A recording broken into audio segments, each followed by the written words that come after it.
who said to vast and trunkless legs of stone, stand in the desert. Near them on the sand, half sunk, a shattered visage lies, whose frown and wrinkled lip and stare of cold command tell that the sculptor well those fashions read, the hand that mocked them and the heart that fed. And on the pedestal these words appear, my name is Ozymandias, King of Kings. Look on my works, ye mighty, and despair. Nothing beside remains round that colossal wreck, boundless and bare, the lone and level sands stretch far away. My name is Ozymandias, King of Kings. Look on my works, ye mighty, and despair. Nothing beside remains round that colossal wreck, boundless and bare, the lone and level sands stretch far away. When I look at world leaders, and I look at demagogues, I often like to send them a copy of Ozymandias.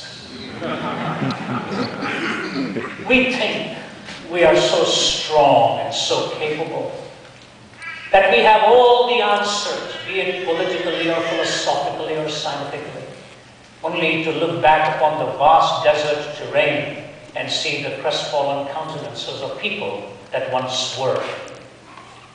So what endures?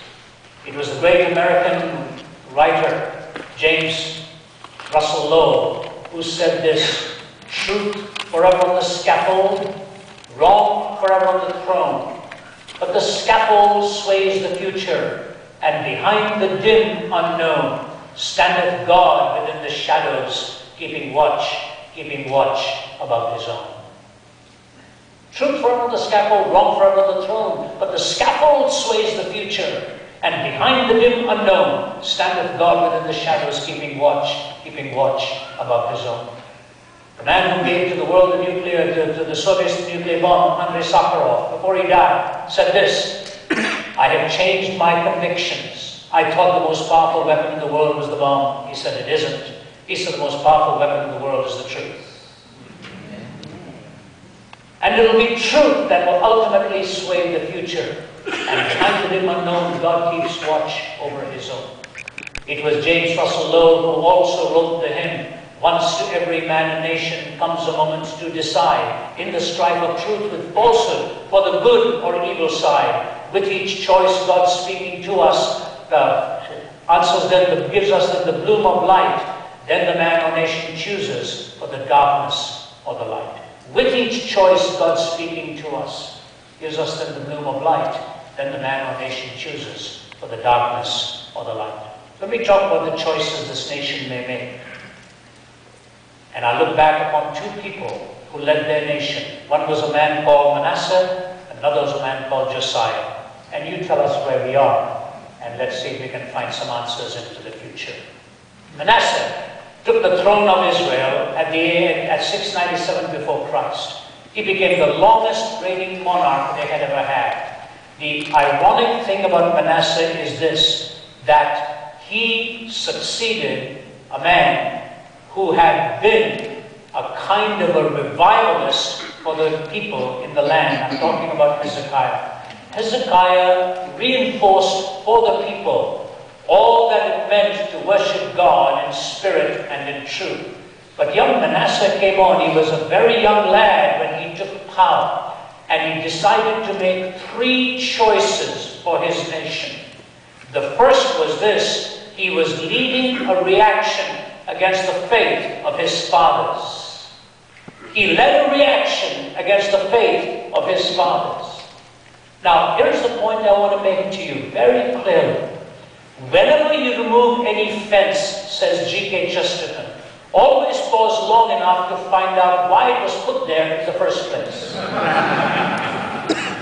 Whenever you remove any fence, always pause long enough to find out why it was put there in the first place. What was the fence God had given to his people? It was given in Deuteronomy chapter 8. Three characteristics that made a nation great: humility, spirituality, and faith. To be humble in your heart so that we would see what is in our heart. Spirituality, that you don't live by bread alone, but by every word that comes from the mouth of God. faith that even in the wandering in the wilderness, God had protected them and kept them. He said, remember these three things. But what you need to remember is how God worked with the nation in the soul crafting process. The soul crafting process went like this. First, he brought them out of bondage. Then he gave them the moral law. And then gave them the instructions to worship. This is always the logical sequence of how a soul is conditioned. You can never be good until you are first redeemed. And you can never worship until you are first redeemed and righteous. Redemption is the primary need of humanity. I saw parts of the speech made by Tiger Woods yesterday, and my heart goes out to him. I don't believe I have the right to judge him, nor does any other man, until you know what it is that the family suffers in things like this.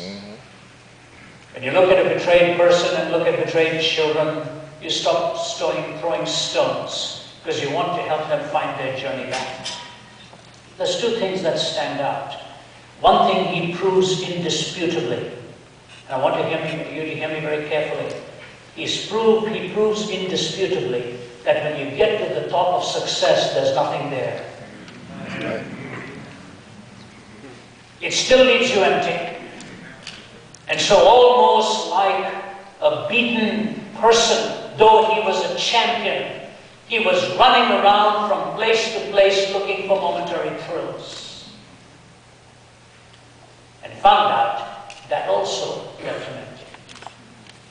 Then he made an interesting comment that stands out as I read the script again and again. He said, I was taught differently, and I just did not abide by the teaching. And the will has to follow what you are taught in these matters. He's wrong. He's wrong. I too was taught the same thing growing up, and I found out that I can never be a good person until I have first been redeemed by God. Amen. And if I have one thing to say to him, I'll say, you're so close to the truth and so far away from it, that ultimately there is no capacity within us to do this. You prove that, I prove that, we prove it every day. The depravity of man is at once the most empirically verifiable fact, while at the same time it is the most intellectually resisted. The depravity of man is the most empirically verifiable fact. You see it every day. But it is at the same time most intellectually resisted. We somehow fool ourselves into believing we can do it. That's right. What have we proven again in history? You know, when the Romantic poets were at their zenith in the 19th century, they coined the phrase, man has been born again. We talk about things like the Renaissance, the new birth. And that took us into the bloodiest century in history. Where was the new birth?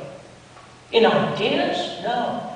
Unless it happens right here in the heart, where only the Creator can transform it. That was the lesson that God had taught them.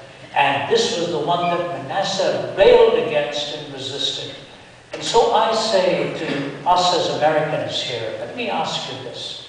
When we read a statement like this, that we believe these truths to be self-evident, that we're all created equal, and with the unalienable rights for life and liberty and the pursuit of happiness, I want you to think about a question I'm going to ask you. Do you know of any other worldview that could justify that statement other than the Judeo-Christian faith? Think about it. Do you know of any other worldview, including sheer rationalism of a secular variety, anti-theistic? Do you think an atheist could justify that? I dare to ask you to take that statement to people of any other major religion.